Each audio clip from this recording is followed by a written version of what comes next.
আসসালামু আলাইকুম।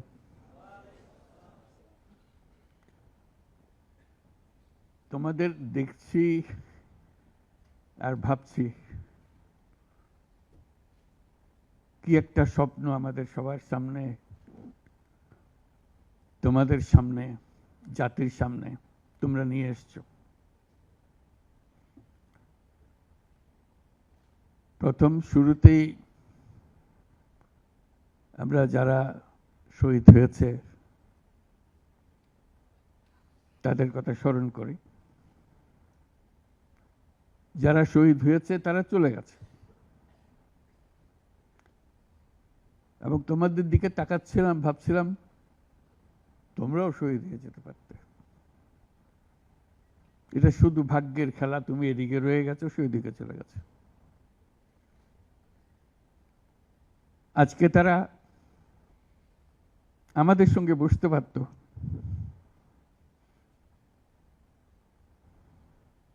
কিন্তু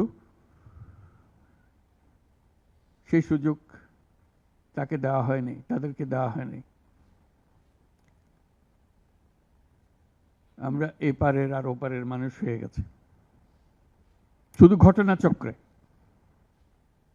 কোন নিশ্চিত বলার উপায় ছিল না তুমি এখানে থাকবে, সে চলে যাবে। তুমি হয়তো 1 ঘন্টা আগে রওনা হয়েছে, 1 ঘন্টা পরে রওনা হয়েছে, এতেই তার সমস্ত কিছু পাল্টে গেছে। যখন হাসপাতালে যাই তাদের দেখার জন্য, তাকাতে কষ্ট হয়। এরকম তরতাজা একটা ছেলে, একটা মেয়ে এরকম ভাবে কিভাবে ছিন্ন বিচ্ছিন্ন হয়ে যায়। মাথার খোল চলে গেছে, এদিকে পা চলে গেছে। একজন তাজা তরুণ রংপুরে আমাকে বলল, ফুটফুটে একটা ছেলে, স্যার আমি সারা জীবন ক্রিকেট খেলতে চেয়েছিলাম, ক্রিকেটার হব। এখন দেখেন আমার পাটা কেটে ফেলেছে। ওই পা রাখার আর উপায় ছিল না।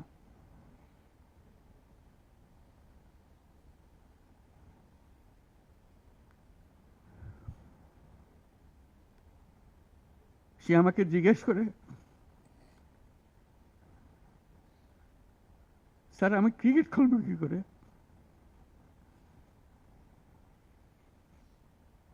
ক্রিকেট তার মাথার থেকে যাচ্ছে না, পা নাই।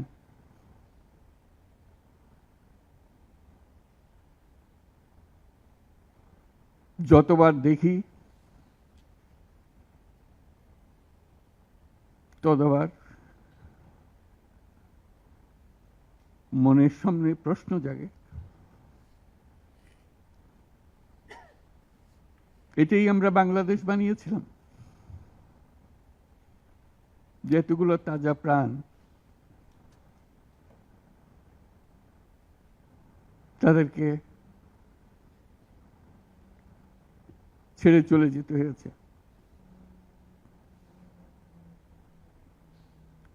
আমরা যারা এখানে আজকে বসে কথা বলছি, তাদের একমাত্র দায়িত্ব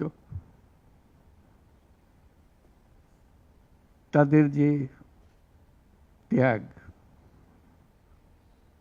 যে জীবনের বিনিময়ে তারা আমাদেরকে আজকে এখানে বসার সুযোগ দিয়েছে। তারা না গেলে আমরা আজকে এখানে বসতে পারতাম না। সবাই, আমরা যারা সরকারের মধ্যে বসছি, তোমরা যারা আজকে শান্ত মনে এখানে কথা শুনতে এসছো, কেউ এই ভূমিকায় আসতে পারতাম না।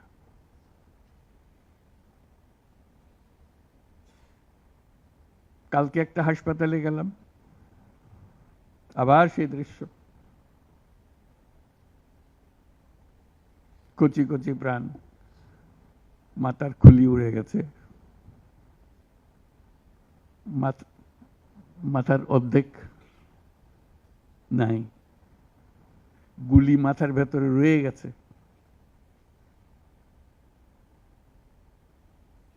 একজন, এটা রংপুরের হাসপাতালের দৃশ্য, একটা এক্স-রে দেখালো,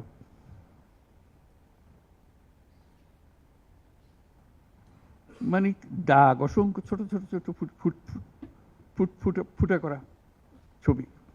আমি বুঝতে পারতেছিলাম এটা কি দেখাচ্ছে আমাকে। আমি জিজ্ঞেস করলাম এটা কি?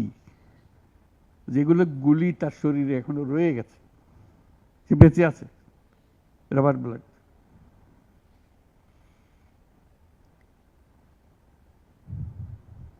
যতবার দেখি, যতবার শুনি, আবার নতুন করে প্রতিজ্ঞা করতে হয় যে স্বপ্নের জন্য যারা প্রাণ দিয়েছে সে স্বপ্নকে আমরা বাস্তবায়ন করবই। এটার থেকে আমাদের বেরিয়ে যাবার কোনো উপায় নেই। আমাদের যোগ্যতা না থাকতে পারে, আমাদের ক্ষমতা না থাকতে পারে, কিন্তু আমাদের প্রতিজ্ঞা রইল আমরা এটা করব।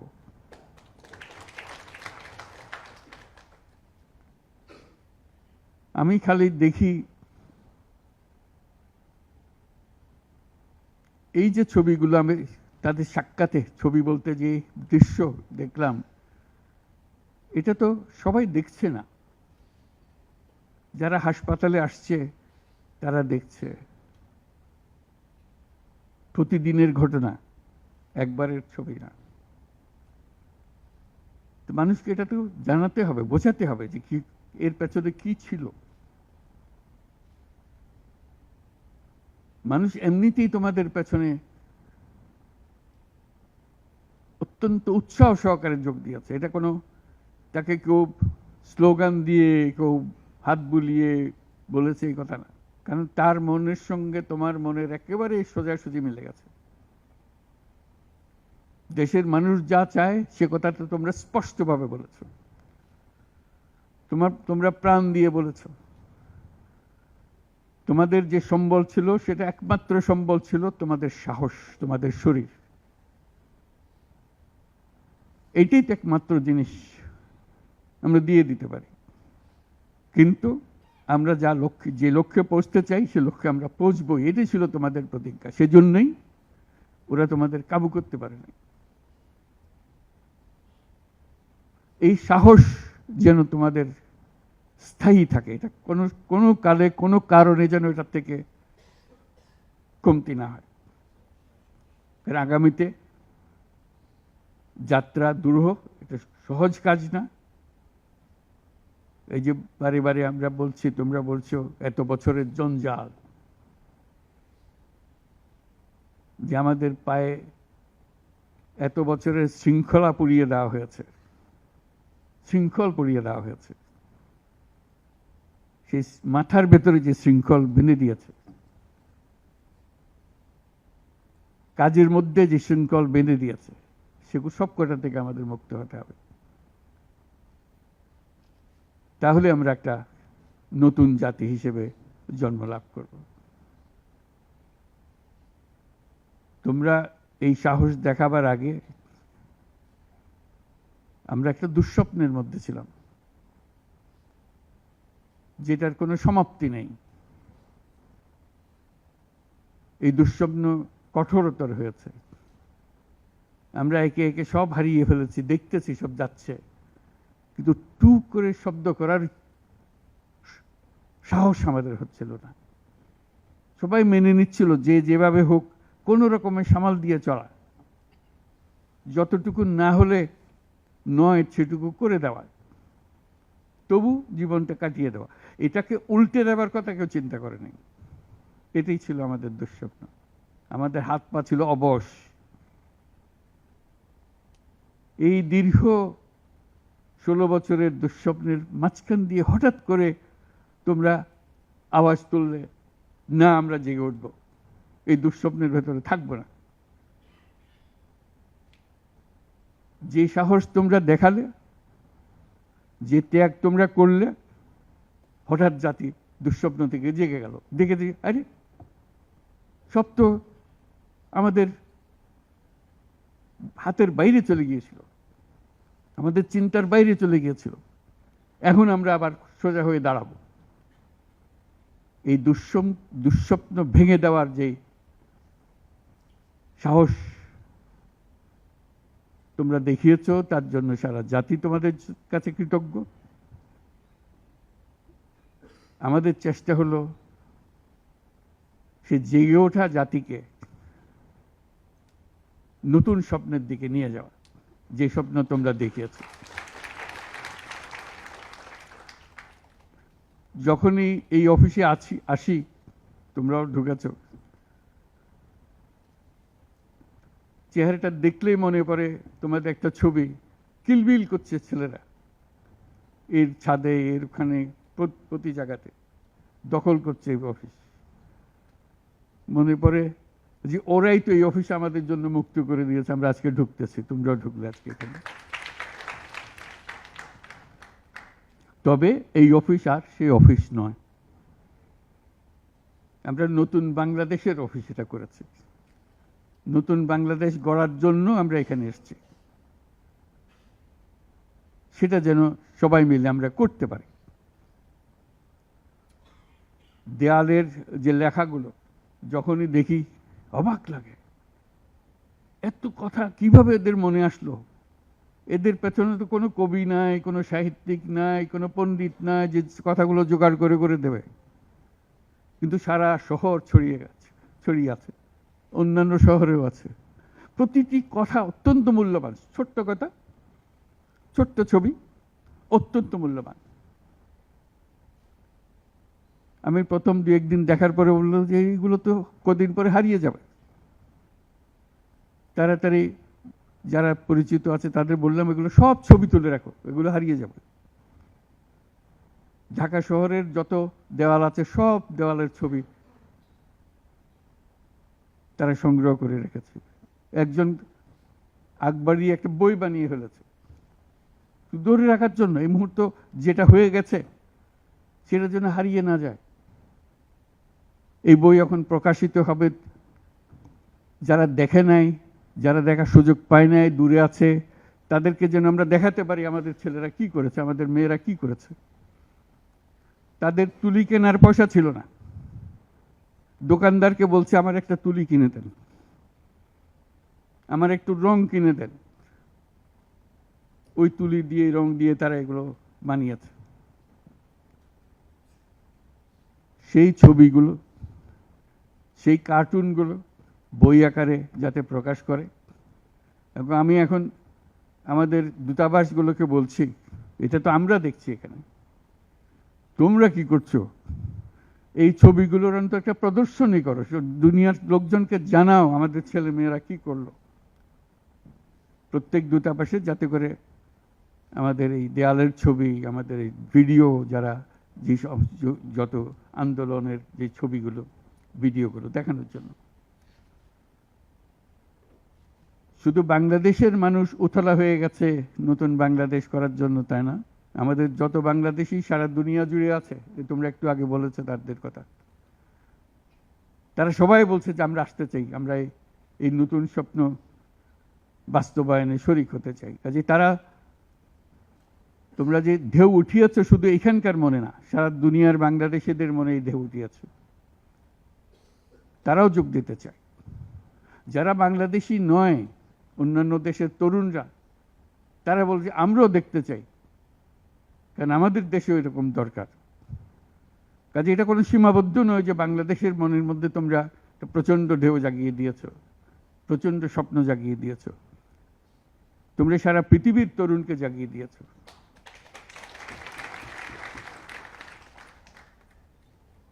আমি অতীতে বারে বারে বলেছি অন্য প্রসঙ্গে যে এই তরুণদের হাতেই সৃষ্টি হবে নতুন পৃথিবী। আমরা যারা বয়স্ক তারা বাতিল, তারা পুরনো চিন্তা ধরে রেখেছে, ধারণ করে রেখেছে, ওদের দিয়ে নতুন পৃথিবী সৃষ্টি হবে না। কাজেই তোমরা যেটা করলা সেটারই একটা সূত্রপাত, যে তরুণদেরকে দিয়েই নতুন পৃথিবীর সূত্রপাত। এটা শুধু নতুন বাংলাদেশের সূত্রপাত না, এটাই নতুন বাংলাদেশের মাধ্যমে নতুন পৃথিবীর সূত্রপাত করছো তোমরা। কাজে এটা বিশাল একটা কর্মকাণ্ডের মধ্যে তোমরা নিয়ে আসছো পৃথিবীকে। তোমাদের দেখে তরুণরা শিহরিত হবে, তরুণরা আন্দোলিত হবে যে হ্যাঁ তাই তো, ওরা পারলে আমরা কেন পারবো না। তোমরা ইতিহাস। আজকে মনে হচ্ছে সাধারণ কয়েকজন তরুণ সামনে বসে আছে, কিছুদিন পরে এই সাধারণরাই অসাধারণ হিসেবে পৃথিবীব্যাপী স্বীকৃত হবে, যেহেতু তোমরা অসাধারণ কাজ করেছ। সেই কাজে যেন বিরতি না আসে, এটাই হলো আমাদের প্রতিজ্ঞা, যে আমরা যেন করতে পারি। তোমার অনেক কথা তোমরা বলছো, অত্যন্ত মূল্যবান কথা, এখানে দাঁড়িয়ে দাঁড়িয়ে যারা বললে অত্যন্ত মূল্যবান কথা, আমরা যেন ভুলে না যাই। আমরা যারা দায়িত্ব নিয়েছি তোমাদের এই স্বপ্নগুলো বাস্তবায়ন করা, তাদেরকে যেন মনে করিয়ে দিতে পারো আমাদেরকে। আমার একটা প্রস্তাব থাকবে নাহিদ, আসিফ এবং তোমাদের সবাইকে, অন্তত মাসে একটা করে চিঠি লিখো আমাদের কাছে।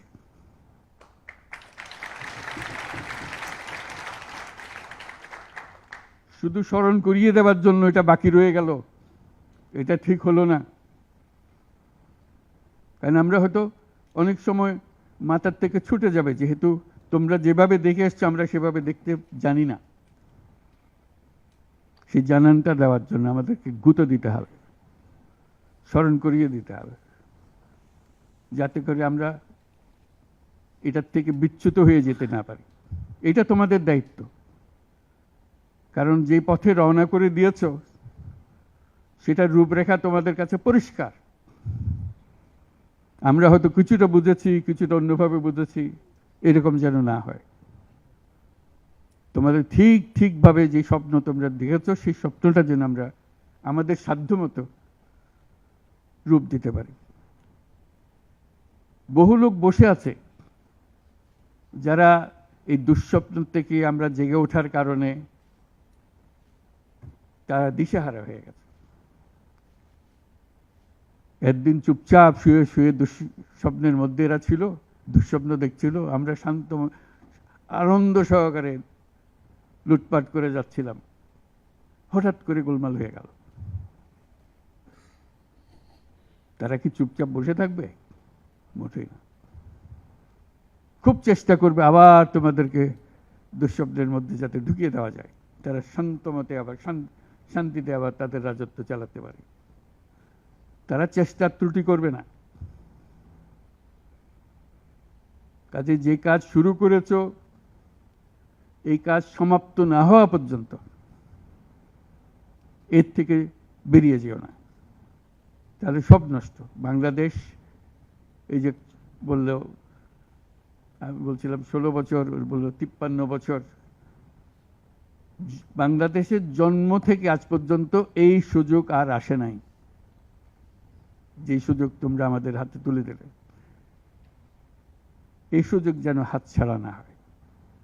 এই সুযোগ হাতছাড়া হলে বাংলাদেশের আর কোনো ভবিষ্যৎ থাকবে না। এটা কোনো আর দেশ, এটা কোনো রাষ্ট্র আর থাকবে না। কাজে এইটা যেন শুধু রাষ্ট্র নয়, পৃথিবীর সম্মানিত রাষ্ট্র হিসেবে প্রতিষ্ঠিত হতে পারে, যেহেতু তরুণরা এটার হাল ধরেছে। এই কারণেই এটা ভিন্ন, এই কারণে এটা ইউনিক, অনন্য। এই অনন্য একটা দেশ আমরা তৈরি করতে চাই। মানুষ এসে এটা, দুনিয়ার মানুষ এটা এসে দেখে যাবে, তোমাদের কাছে শিখতে আসবে, তোমাদেরকে নিয়ে যাবে। আমাদেরকে বলো কি মন্ত্র দিয়ে তোমরা এটা করেছো, এই মন্ত্রটা তারা শিখতে আসবে। সে মন্ত্র হয়তো তোমরাও টের পাচ্ছ না, এই কি মন্ত্রটা কিভাবে আসলো, কিন্তু একটা বিরাট মন্ত্র তোমরা আবিষ্কার করছো। এই মন্ত্রকে ধরে রাখবে। এই মন্ত্র যদি শিথিল হয়ে যায়, আমাদের কপালে অশেষ দুঃখ। সেই দুঃখ যেন আমাদেরকে দেখতে না হয়। তোমাদেরকে অভিনন্দন। তোমরা নিজ নিজ চিন্তায় অনড় থাকো। যে যত পরামর্শ দেয় এটার থেকে বেরিয়ে আসার, এই পরামর্শ তোমরা গ্রহণ করো না। তোমাদের চিন্তায় স্বচ্ছ, তোমাদের চিন্তায় সঠিক, এটা মুঠো থেকে ছাড়বে না, হাত থেকে ছাড়বে না, এবং আমাদেরকে স্মরণ করিয়ে দেবে যদি আমরা এটার, এই স্বপ্নের থেকে দূরে সরার কোনো কাজ করে ফেলে। আমাদের কারো কোনো ইচ্ছা নাই এই স্বপ্ন বাইরে যাওয়ার, এই স্বপ্ন বাস্তবায়ন করাই আমাদের সার্বক্ষণিক কাজ। তবে ভুলক্রমে যদি আমরা সীমা অতিক্রম করি কোথাও, আমাদেরকে সঙ্গে সঙ্গে জানিয়ে রাখবে। আজকে এই শপথ নিয়ে আমরা আজকের এই সবাই একত্র হলাম। সবাই যারা আজকে উপস্থিত হতে পারে নাই তাদেরকেও এই সংবাদ জানিয়ে দিও যে আমরা একযোগে একসঙ্গে এই কাজে নামলাম এবং এটাকে ইনশাল্লাহ এটাকে সফল করব। ধন্যবাদ সবাইকে।